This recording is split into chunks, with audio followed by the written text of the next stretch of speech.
This is important right now because you hear this taught a lot. It's taught across colleges. It's taught on campus, and it's taught in the media. It's taught in the entertainment industry. Today, whenever we're talking about the unspeakable acts committed in the name of Islam across the world in record numbers, what is it that we're inevitably told? But the Crusades. All right, don't ever use that voice again. But the Crusades. As a matter of fact, it's so commonly used. Here's a montage. Remember that during the Crusades and the Inquisition, people committed terrible deeds in the name of Christ. Why are only Muslims mentioned in talks about religious extremism? Did y'all forget about the KKK? Westboro Baptist Church, Crusades. We all have the bad seeds in the family. Why? The Muslims didn't go up from Jerusalem and march up to Europe to attack Christendom. No, the Christians marched down to Jerusalem to attack the Muslims. The Crusades and the Inquisition. He went to the big ones, the ones where it's like everybody agrees. Woo, that was f***ed up, wasn't it? And a lot of you probably believe that too, so it is time to get your paper plates, knife, and fork ready because we're about to have a sacred cow cook-out.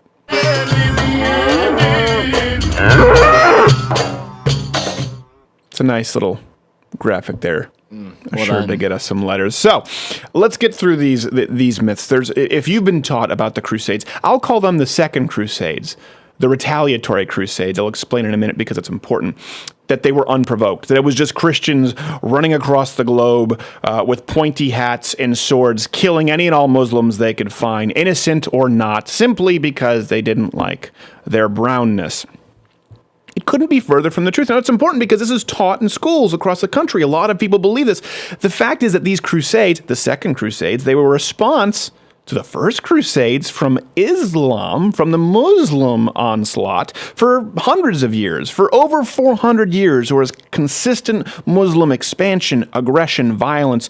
Muslims took Jerusalem in 638 AD. They pillaged Rome in 846 AD. Christian Spain and Portugal in 711 AD. Sounds like a gas station, but it's historical context that you need to know. That's why you tune in. Southern Italy during the 9th century. The Ottoman Turks were advancing into Europe and invading the Byzantine Empire. I think it was 1050, 1060 something AD. The Turks were marching into Asia, Syria, and then the big one, the big reason. So if you look at this map and you can see it expanding, was 1453, the capture, the sacking of Constantinople, which basically put an end to the Christian Byzantine Empire. And here's the thing. I understand military expansion, okay? So I'm not going to condemn the Islamic world for doing this back then, okay? Now, right away, that should change the context to the Crusades because people war and people go back and gain territory and win. But the sheer brutality from Islam, for example, they deliberately desecrated the burial sites of Peter and Paul. Dick move. In 846. Exactly. These are military terms you need not concern yourself with. They would behead people, as we see today. They had methods of torture that were incredibly brutal. The dimitude, meaning they would force non-Muslims to be subservient and pay taxes, and they didn't get to enjoy the same kind of rights as Muslims got to enjoy. Something we don't mention amongst our white guilt, millions, some people estimate higher than 100 million died under the Arab slave trade. We have courses that we're forced to take here in the United States to learn about the evils of slavery that we stopped. Oh, are they teaching those? Anywhere across the Islamic world? Is there Islamic guilt? Is checking your Islamic privilege a thing? So this kind of brutality, this kind of inhumane treatment, and yes, military expansion and cultural expansion is what led to the retaliatory crusades. People like Vlad the Impaler, you've probably heard of. Do you know Vlad the Impaler? Commonly known as Dracula, I believe. Dracula is how he's known. Yeah, Vlad the Impaler was an actual person. Some sucked. Little bit of a sadist. I'll give that to you. Vlad the Impaler became really brutal precisely because he was a prisoner and saw the inhumane treatment, saw the brutality from the Islamic Empire. That's why he's seen as a folk hero to some. Now, I would say he went a little too far the other direction with impaling people and allegedly drinking blood. He found the line. But it's good for him. He found it. You find it and then you dance back. That's but what you have to do. They heard the message loud and clear. It's true. He was one of the few people who fought them off. He was using Verizon back then while everyone else was on Sprint. They got the message. He was ahead of his time. Vlad incurred no roaming charges. Like that. I do. So all of this is what led to the Pope putting forward the idea of a Christian crusade for the first time that kind of gave license to killing people who weren't Christians because they were facing the extinction, potentially, what they thought of their culture, of their way of life, to who they saw to be barbarians at that point. And it's important to remember that the Crusades, the retaliatory Crusades from the Christians at that time, met the criteria of the Just War Clause. They were thought of as an act of love in response to Muslim aggression. Historically, they met the criteria that was necessary. So that's a big myth that we know. Another one that we hear a lot, and that context matters, is that the Crusades are some sort of a source of modern Muslim aggression or angst toward the West.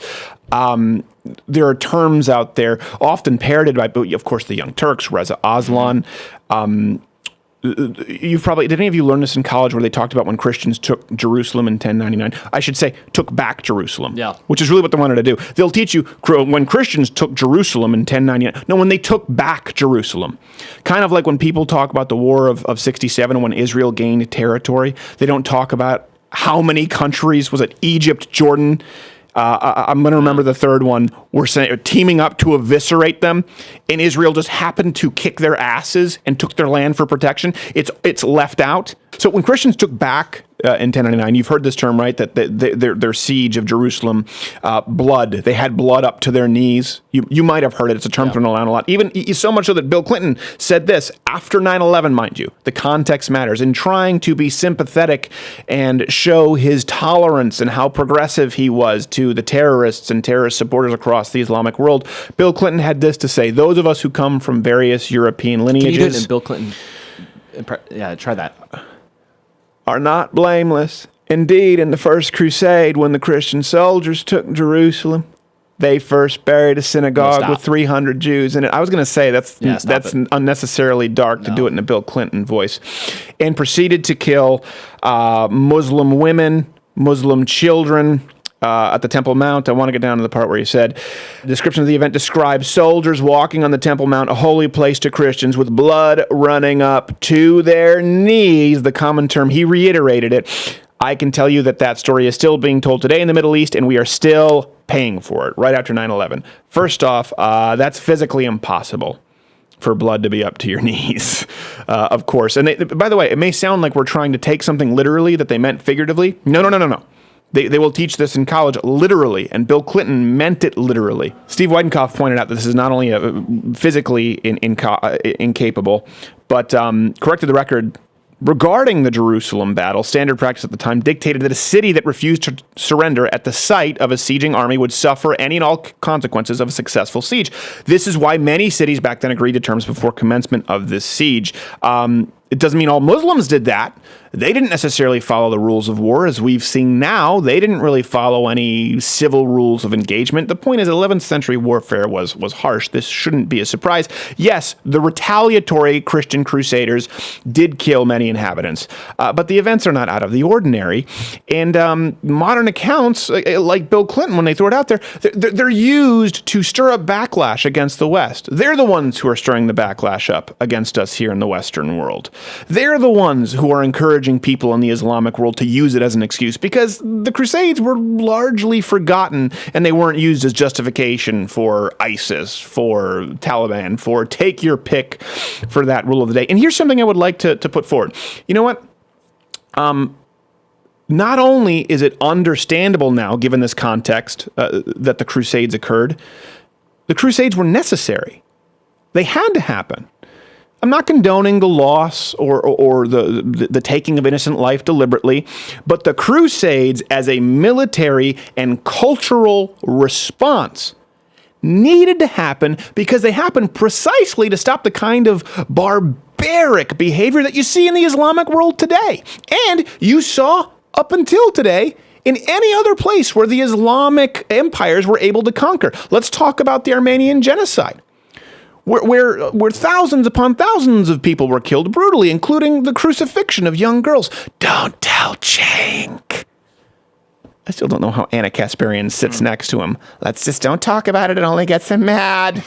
In the 1800s, Sunni Muslims killed over 4,000 mostly civilians in the city of Shia beheading their king. They still behead in the Islamic world. You've seen these headlines. This still occurs all across the Islamic world. I'm not only talking about ISIS, but in places like Saudi Arabia. In some of these places in the Islamic world that actually have modern technology, you would consider them here in the New World, beheadings occur in soccer stadiums as a warm-up act. We get Beyonce's nipple, they get a head rolling around being kicked for a goal. I'm just saying that the reason the Crusades occurred were to stop the kind of behavior that shock you every single day when you read the news from the Islamic world. Because guess what? That was going to be the entire world. Even today, ISIS and their ilk are still forcing non-Muslims into dhimmitude with taxes and violations of basic human rights. And here's the main point. Whenever religious Islam has been given the opportunity to congregate, given a petri dish, in contrast to the rest of the modern world, to the rest of Western civilization, Europe, the United States, the Islamic world, when given the opportunity to civilize, when given more time, doesn't get better, doesn't make progress. It almost always gets worse. It gets worse. And that's what was happening before the Crusades because of the Islamic Crusades, and that would have occurred across the entire world. It's not one of those issues. Leftists like to act. Sometimes they'll use this argument, right? That, well, Christians have come a long way if you go back to the Crusades. They were pretty uncivil, and some members of Islam are just in that. It's like that phase for them where they need to get beyond it. No, Christians before the Crusades did become much more civilized, were advancing into the New World. Then because of Islamic onslaught and behavior, they had to get down in the dirt. The Crusades occurred, and they continued to make progress. By contrast, anywhere in the Islamic world where what they expanded into with their Crusades has been allowed to continue, it has gotten worse and darker. And if you're a progressive and you feel the need to appease it, hey,